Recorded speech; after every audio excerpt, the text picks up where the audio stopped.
Sur le lac Guachoda, Thomas, Chantal et Julien peaufinent les derniers détails de leur préparation.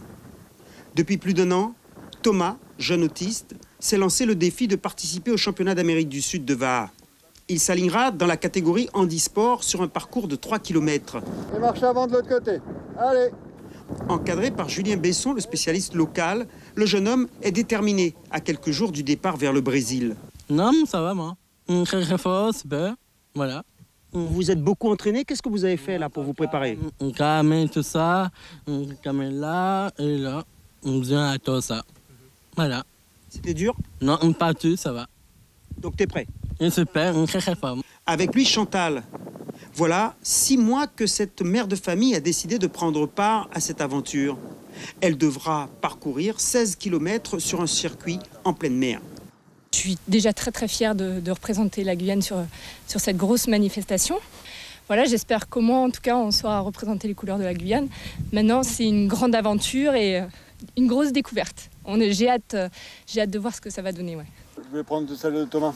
Cette équipe n'existerait pas sans la passion de Julien Besson pour l'embarcation polynésienne.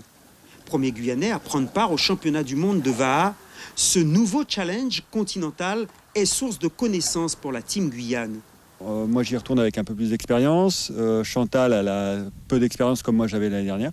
Donc voilà, c'est se jauger, savoir où les choses à travailler. Et après, se donner à fond comme toujours. Chamberat pas molly, comme on dit ici. Julien participera dans la catégorie des plus de 40 ans sur 12 km.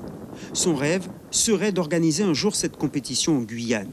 Nous, on continue à découvrir et ramener en Guyane ce support qui est le support international.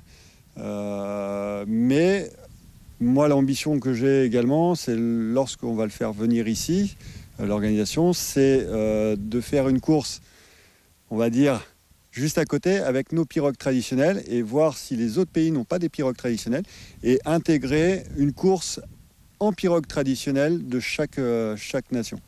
En attendant, du 17 au 21 novembre, la Team Guyane tentera de se distinguer parmi les concurrents des 9 pays présents à Cabo Frio, à l'est de Rio de Janeiro. Suivez l'info sur Guyana Première, télé, radio et internet.